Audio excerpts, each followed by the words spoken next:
האם זה באמת סגולה בדוקה? הסגולה ללמוד בזה? Special Zera Samson learning session about Inyone Deyoma, Inyone Pesach. The holiday of Pesach is quickly approaching, and we are in the Zera Samson's section, his commentary on the Haggadah, which in the two-volume set of the Zera Samson's commentary on Chumash, you can find his commentary on the Haggadah right after Parshas Bo. And we're going to start with Os Aleph, section 1. This is a very long and intricate and at times very hard to understand piece. And the best I can do, the best I'll try and do tonight, God willing, is to do the first part of the section where the Zera Samson is going to introduce two Yesodos, two fundamental ideas about matzah. This is actually called his drush on matzah, his discussion of matzah. And hopefully, even if I make some mistakes here and there or leave some things out, at least everyone will be inspired to hopefully look longer and deeper into the rest of this piece. So to begin with, we're going to take a look at a pasuk in Parshas Bo that talks about the matzah. This pasuk should sound familiar, and here is what it says. This is Perek Yud Beis pasuk Lamed Tes. Vayofu es habotzeik, and they baked the dough, asher hotziu mimitzrayim, that they took out of Egypt, ugos matzos, into cakes, into unleavened cakes, or matzah cakes. Ki lo chametz, because their dough had not leavened, had not risen.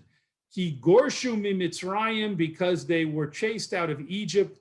V'lo yochlu lehismameya, and they were not able to delay. V'gam tzedo lo osu lahem, and they also had not made other provisions. So that is a pasuk, of course, that we're familiar with from when we're little children, about the idea of Bnei Yisrael not having enough time to let their dough rise, and therefore eating the dough in an unleavened form as matzos. So the Zera Samson is going to start with a quote that brings in a little piece of that pasuk as well. So let's get right in. Again, Os Aleph, number 1. Matzah zu she'anu ochlim. This matzah that we eat, al shum ma. What is it due to? What is it because of? Al shum shelo hispik b'tzeikom shel avosenu lahachmitz. It is because the dough of our forefathers did not have sufficient time to rise. Ad shenigla aleihem melech malchei hamlochim hakodesh baruch hu, until Hashem appeared to them, the King of Kings HaKadosh Baruch Hu appeared to them, u'ga'olam, and redeemed them and rescued them. Shenemar, as the pasuk says, vayofu es habotzeik, they baked the dough, v'chule, etc. So that quote is the pasuk that we just read. And this little paragraph, you can see, appears in two places. It appears in the last parak, Parak Yud, the 10th parak of Meseches Pesachim in the Mishnah there. And it also, of course, should be familiar to us from the Haggadah, when we talk about the reason for the Pesach, the matzah, and the moror. Okay, so the Zera Samson has 3 questions that he's going to ask. Makshim ha'olam. The world asks, v'halo, and isn't it true? Af kodem lochein nitztavu be'achilas matzah. Even before this pasuk, even before this point in the Torah, where the pasuk talks about Bnei Yisrael not having enough time to let the dough rise, even well before that, actually about 25 psukim before that, weren't Bnei Yisrael commanded to eat matzah? Shivas yomim matzos tochelu. For 7 days, you should eat matzah. So that's the first question. The Zera Samson doesn't describe the question, articulate the question at length, but the question should be clear to us, and that is that if the Torah first tells us that there's a mitzvah to eat matzah for 7 days, for the 7 days of the holiday, and doesn't mention anything at all about dough not having a chance to rise, and no connection to that story. It just says that there's a mitzvah to eat matzah for 7 days. And then substantially later, approximately 25 psukim later, the Torah says that Bnei Yisrael were hurrying to leave Mitzrayim, and they didn't have time to let the dough rise, and that's apparently why they ate matzah, and why we commemorate that by eating matzah. That seems a little strange. Seems the Zera Samson is asking, doesn't it seem out of order? We already have the mitzvah, the commandment to eat matzah, before the story of the Jewish people not having time for their matzah to rise. So isn't that out of order? Isn't there something that doesn't fit? That's the first question. The ode, and another question, and now we're going to the top of the second column. Shenira she'ofu es habotzek ugos matzos kilo yochlu ismameya. From the pasuk, it seems like the reason they baked the dough into matzos was because they did not have time to wait. Ha'ilu hayalahem shehus. If they did have time, if they had enough time, sufficient time, hayu ofen osa chametz, then they would have baked it apparently into leavened bread. V'halo kvar nitztavu shivas yomim seor lo yimotze v'chule. But Bnei Yisrael had apparently already received the mitzvah, the commandment, the prohibition of not eating chametz, and not even having chametz in their households, in their possession during this time period. So if they had a prohibition of eating chametz and owning chametz, why were they apparently on the first morning of what ultimately became the holiday of Pesach, on that first morning, why were they baking dough and again, seemingly allowing it to rise into chametz? They weren't allowed to eat chametz. So why does the pasuk say, the only reason, I should say, why does the pasuk seemingly, apparently say, the only reason they didn't let their dough rise into chametz, into leavened bread, was because of the fact that they didn't have time? It should say they baked matzos and they didn't let the dough rise and turn into leavened bread because of the prohibition of eating chametz. That's what the pasuk should have said.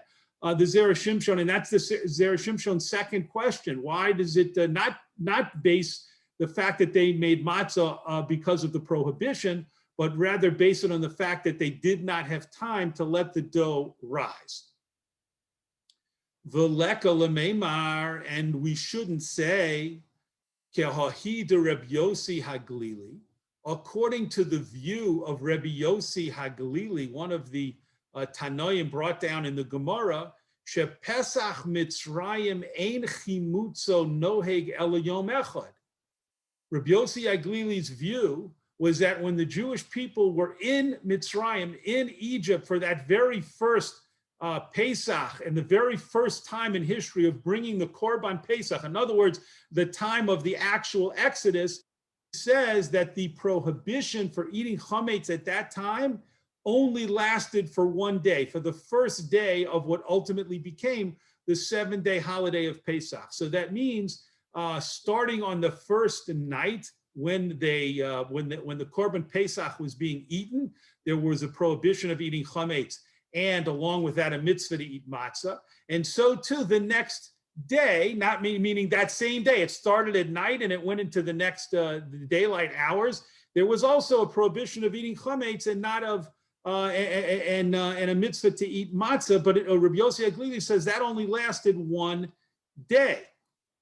And you might think that's the reason that Bnei Yisrael were planning to bake matzah, because Rabbi Yossi Haglili only said, that's why Bnei Yisrael, you might have thought, were planning to allow their dough to rise into chametz, because they only had a 1-day prohibition about not eating chametz, according to Rabbi Yossi Haglili. Zera Samson says, don't think that. Sheyom sheyotzu mimitzrayim hu yom rishon. The day that Bnei Yisrael left Egypt, that is the first day. V'af Rabbi Yossi Aglili call Hayom Aser. And even according to Rabbi Yossi Aglili, who says that there was only a one-day prohibition of eating chametz for the Bnei Yisrael in Egypt at the time of the Exodus, he agrees that it applied the whole day.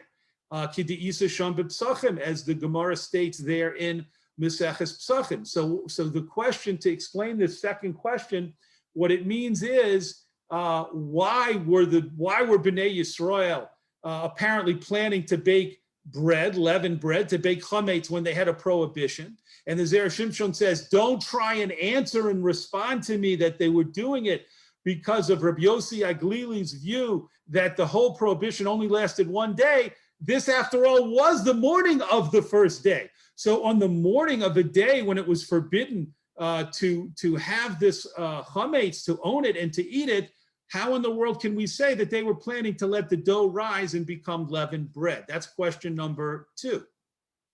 The Od Kasha, and another question, this is the third question, How you yoshvinu mitzapin legeula. Bnei Yisrael, before they were actually allowed to physically leave Mitzrayim, and before they actually began their journey to freedom from Mitzrayim, they were waiting for the redemption, shetavo, that it should come any minute, right? The morning after the Makas Bechoros, the killing of the firstborn, Bnei Yisrael knew big things are happening, major events are happening. The Geula could come at any moment. And why would they have entered and forced themselves to be in such a pressured, high-pressured situation? Lolush Isa, to knead dough, be'osos man chipazon, at that exact time of tremendous hurrying and rushing. Everyone, after all, is rushing around and packing up their things and getting ready for Moshe's declaration. It's time to leave Mitzrayim. The time of Geula, the time of redemption is at hand. Everyone was preparing for that moment. It's hard to imagine that they decided this is the best time to start making, kneading dough and making bread. V'shemo yischametz behilo haderach. And why weren't they concerned that if they did do this, it could perhaps become leavened during their journey, during their trip? And apparently, they weren't allowed to eat chametz during those first 7 days, based on the pasuk, again, that came earlier than the pasuk we read, where it said, Shivas Yomim, for 7 days, the Jews should only eat matzah and should not eat chametz. Those are the 3 questions. Ibra, indeed, Shahatosus Yontif, Vikol Haramaz, 2 Meforshim, the Tosus Yontif and a sefer called Kol Haramaz, the Perek Basra de Psachim, on the last Perek of Meseches Psachim, again, the 10th Perek, Tirtzu Bozeh. They answered 2 of these questions. In actuality, they answer questions 2 and 3, which both have to do with why Bnei Yisrael was apparently why Bnei Yisrael were apparently planning to let their dough rise and become chametz steak on the first morning of the holiday of the Geula. Why were they planning to do that? So the Zera Samson says, if you look in the Tosus Yontif and the Kol HaRamaz, you'll see answers to those 2 questions, and we'll circle back to that a little bit. The Zera Samson will circle back to that. Ve'afa kusha harishona, and even the first question, and let's remind ourselves what that is. The first question was, if the Torah had already said there would be a 7-day holiday when the Bnei Yisrael were obligated to eat matzah and couldn't eat chametz, then why, and there's no apparent connection to anything about hurrying and leaving and not having time to let the dough rise, how come later on, 25 sukkim later, the Torah talks about the Bnei Yisrael not having time to let the dough rise, and that's seemingly where the whole idea of matzah came from. That was the first question. Nuchal l'taretz, we are able to answer that question as well. B'ma shekosav hazevach Pesach, with what is written in the commentary named the Zevach Pesach. This is the commentary of the Abarbanel, an extremely famous Torah commentator who lived during the expulsion of the Jews from Spain in 1492. And he wrote many well-known commentaries on books of Tanakh and on the Haggadah.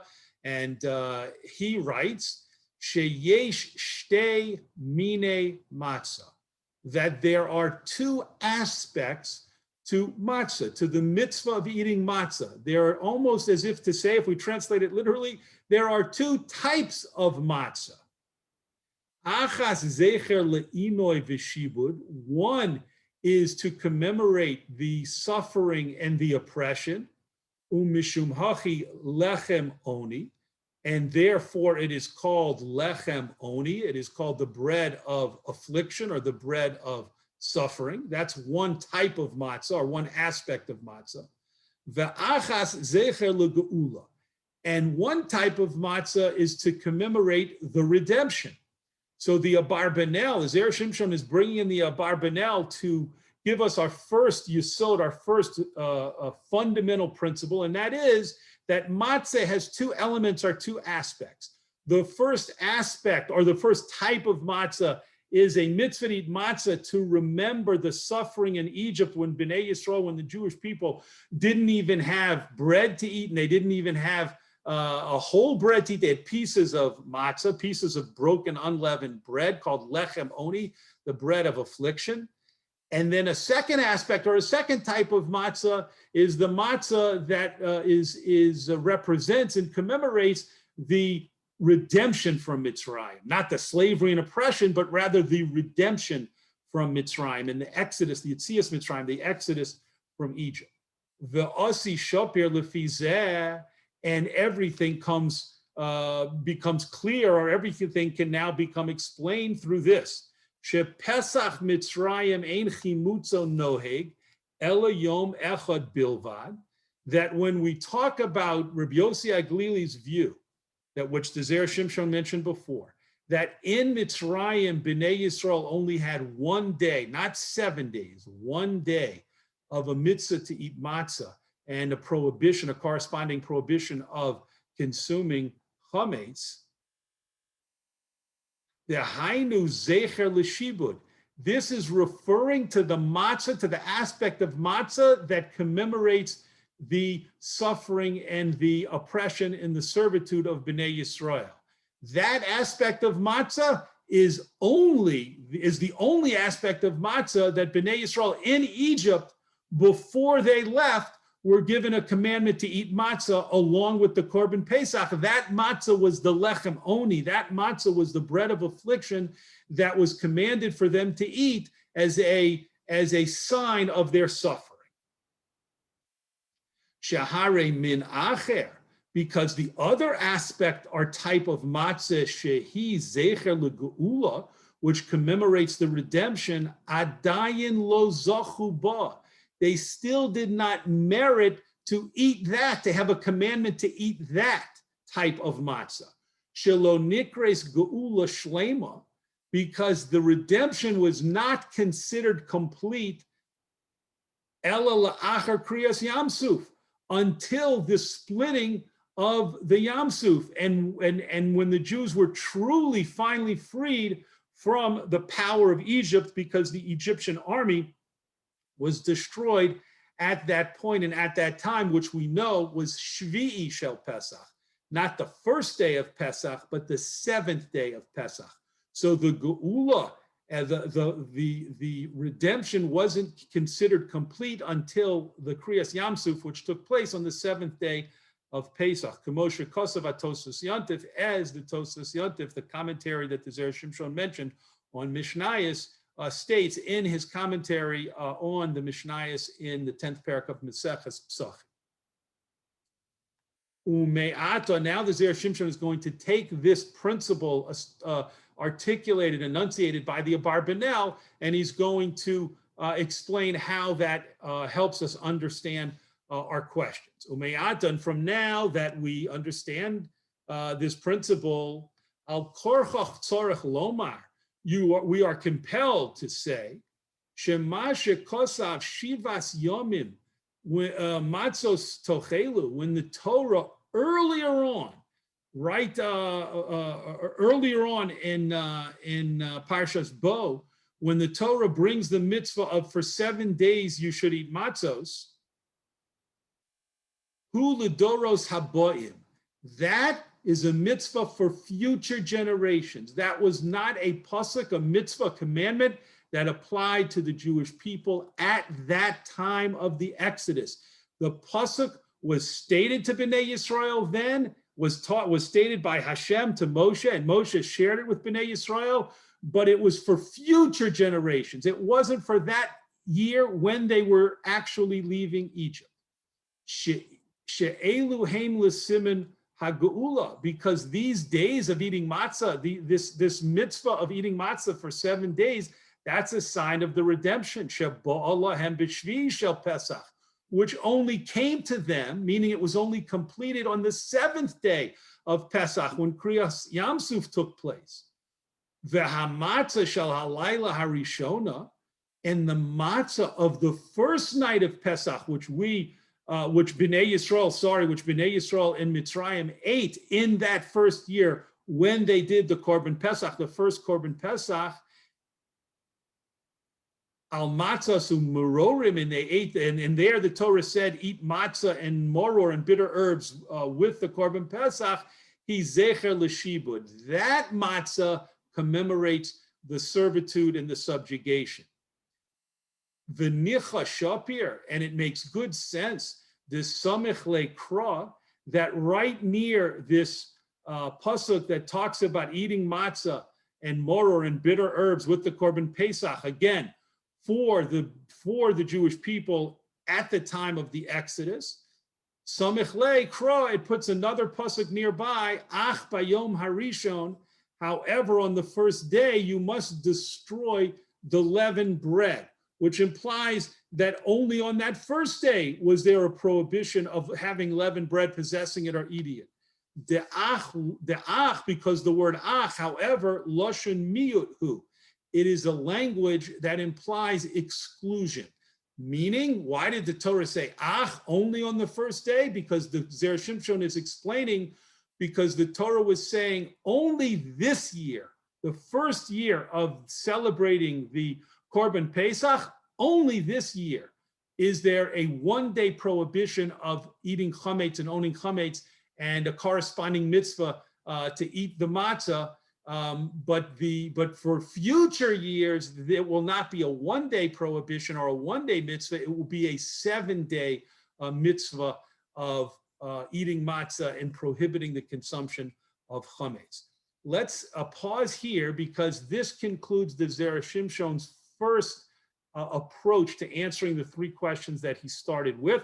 So let's make sure we understand this before we begin a much longer section which introduces a whole new approach.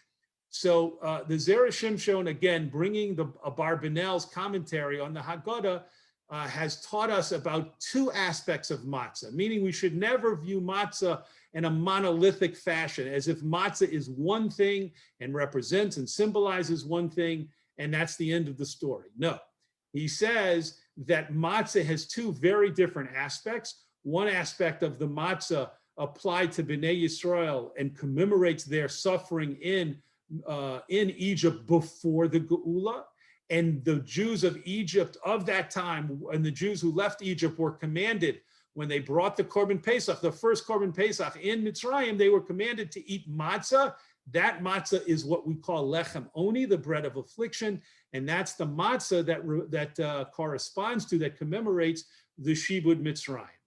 Then there's a second aspect of the matzah, which you might say is almost the complete opposite, because it doesn't recall and it doesn't commemorate the suffering and the subjugation of Bnei Yisrael. It recalls and it commemorates the Geula, the redemption of Bnei Yisrael.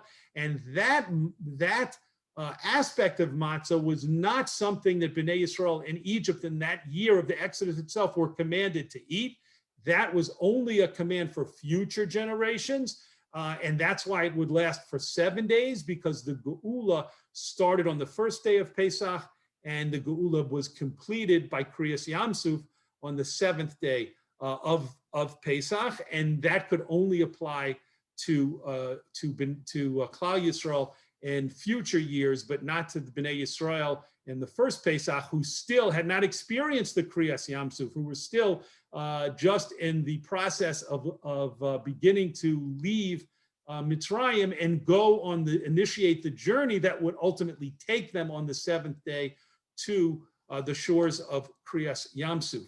So therefore, what the Zera Shimshon intends for us to understand is that the first question, where he talked about the 7-day mitzvah to eat matzah, not mentioning the hurrying up and leaving, and then later on the hurrying up and leaving seemingly coming later on, now we can understand the mitzvah of the 7 days. That was the mitzvah for future generations, and that was something Bnei Yisrael at the time could not yet understand or relate to, because they hadn't yet experienced the completion of the redemption at the Yam Suf.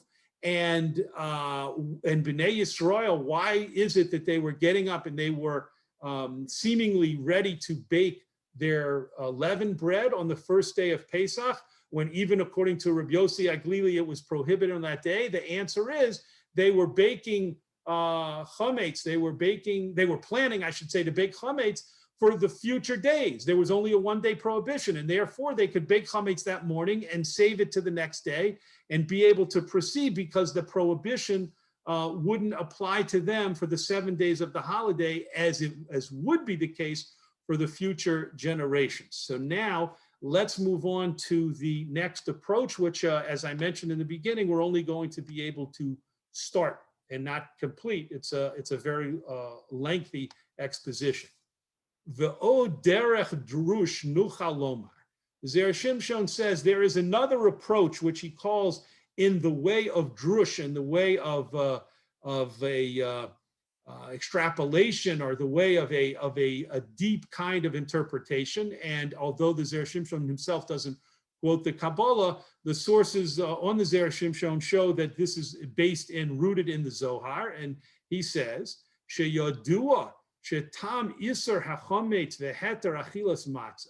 It is well known in the Kabbalistic writings that the deep reason behind the prohibition to eat chametz and the permissibility, actually the commandment to eat matzah during Pesach, who remez, it is a hint, l'sibas avodah zora ve'elohim acherim, to the idol worship and to the other gods, to the concepts of idolatry and the worship of other gods. The Yisrael yotzu mirishus Elohim acherim, and chametz and matzah represents the transition that the Jewish people made from being in a domain of idolatry and other gods. That, of course, is a reference to Mitzrayim. V'nichnesu l'rishus hayochid, and they left Mitzrayim and entered a domain of a yochid, of a singleness. And that, of course, is a reference to Hashem, as the Zera Shimshon continues. Yechido shel olam HaKadosh Baruch Hu, the one unified phenomenon and unifying phenomenon in the universe, which is Hashem. So the Zera Shimshon is here telling us a second yesod, a second fundamental principle, and that is that chametz and the prohibition to eat chametz during the holiday of Pesach represents avodah zarah, represents idolatry, and that is what was the prevalent force in Mitzrayim, in Egypt. And when Bnei Yisrael when Hashem took Bnei Yisrael out of Mitzrayim, he was taking them out of a world controlled, filled with, I should say, avodah zarah, with idolatry, to a world of serving Hashem and belief in emunah in Hashem. And the Jewish people made that journey during the holiday of Pesach, chametz representing the world of avodah zarah, the world of Egypt, and matzah representing the world of Hashem, the domain of service only to HaKadosh Baruch Hu. The in hachinami, and of course we concede HaKadosh Baruch Hu tziva li Yisrael sheba'oso hador, that Hashem commanded Bnei Yisrael, even of that first generation that was in Egypt and that was experiencing the exodus of Egypt, Lotseis mirishus Elohim acherim, to leave, to go out from the domain of other gods, of idolatry, ulehikones l'rishus HaKadosh Baruch Hu, and to enter into the domain of HaKadosh Baruch Hu. Not only when the Zera Samson says he commanded them to do that, he means he commanded them to have a prohibition of chametz and a mitzvah of eating matzah in order to reflect this movement from out of a world of idolatry into a world of service of Hashem. V'zehu hatzivoy shebeparshas hachodesh, and this is the commandment of eating matzah and the prohibition of eating chametz that we see in Parshas Bo, in Perek Yud Beis, where these mitzvahs, where the Torah talks about hachodesh hazel lachem, the first mitzvah given to the Jewish people of setting up, of establishing a Jewish calendar, and the month starting with the month of Nisan for the holidays, and then it talks about the mitzvos of several mitzvos, one of them being eating matzah, and one of them the prohibition of chametz. So this is that point is the beginning of Hashem's commandments to prohibit chametz, which represents avodah zarah, and to command the eating of matzah, which represents the domain of service of Hashem. Top of the next column. Umnam, however, Yisrael nizdarzu b'tov leivu v'das nechona. The Jewish people figured out that through a good heart and a correct understanding, Shahakosov Omer ushmartem es hamatzos, the pasuk said you should guard the matzos. The Omru b'Gemara, and in the Gemara, Chazal learn out from that pasuk that devorim haboyim lidei chimutz, only things which can become leaven, only types of grain which can become leaven, odom yotze bohem yedei matzah. Can a person fulfill the mitzvah of eating matzah? Has sha'ar minim, but other types of grains, no, you cannot make matzah out of other types of grain that can't become leaven. Mishum de lo boi behu shimor, because guarding against them becoming leaven, against them rising, would not apply. They wouldn't need that kind of shimor, that kind of guarding. So Chazal say the fact that the Torah talks about guarding the matzos, which means not letting the matzos become leaven, not letting them rise, means that we must be talking, that the Torah must be talking about types of grain, such as rice. The Chazal teach us 5 types of, not rice. They teach us 5 types of grain that we can use, such as wheat and barley and oats and spelt and rye, and you can use only those because those types of grain can rise in leaven and become leavened bread. However, other things such as rice and millet and other things that you can grind up and make a type of bread with or make types of cakes with, those cannot be used to make matzah because there is no shmirah, there's no guarding them from rising to prevent them from rising because they can't rise and they can't become leaven. V'choshvu b'libam, and Bnei Yisrael at that time, meaning the generation in Egypt, thought in their hearts, im onu mamtinim lolush isasenu achar yitziasenu mimitzrayim. If we wait to knead our dough until after we leave Egypt, ein zu matzah ketikuna. This would not make matzah in its best and ideal way. So if Bnei Yisrael, understanding on a deep level this idea that that they were leaving Egypt, Mitzrayim, a world full of avodah zarah, and they were brought out to a world full of serving only Hashem, and that was going to be their journey, their transition. They thought, oh, so we should possibly wait to do our matzah, make our matzah until we're completely out of Mitzrayim and freed from Mitzrayim, freed from Egyptian control and servitude. But then they said, but if we wait, then that will not be the best way to make matzah.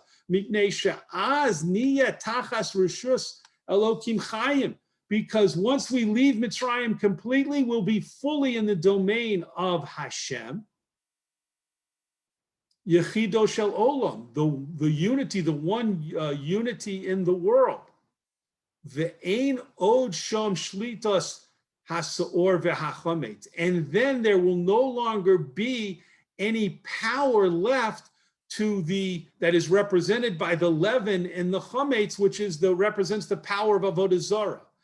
Elachova aleinu, but rather it is an obligation on us, be'od she'anu b'Mitzrayim, while we are still in Egypt, makom hasaor, the place of leaven, meaning the place of idolatry, lalush isa, to knead dough, u'lashamra, and to guard it, shelo tachmitz, that it shouldn't become chametz. Ve'achar kach lechol osa tachas rishos HaKadosh Baruch Hu. And after we've made this matzah in the best possible way, which means in Mitzrayim itself, so we've made it in a situation and in circumstances which show here we are in the world of avodah zarah, and we are not eating chametz. We're rejecting the avodah zarah, and we're baking matzah. That's the best way to make matzah. Bnei Yisrael figured out. Then they could take it with them and eat it once they were fully redeemed from Egypt and were out of Mitzrayim completely, under the wings of the Shekhinah, into the domain of HaKadosh Baruch Hu. So we're going to stop here. I hope, as I said in the beginning, that this little taste and these two fundamental principles that the Zera developed for us will inspire and encourage everyone to try and tackle the rest of the piece, which is complicated and lengthy. However, even with where we've covered, we have seen two important principles, very different approaches that the Zera Samson explained to us about the understanding of chametz and matzah in the Zera Samson's words. Yasher koach for everyone joining us tonight in this special session, and a little bit of preparation for Chag HaPesach.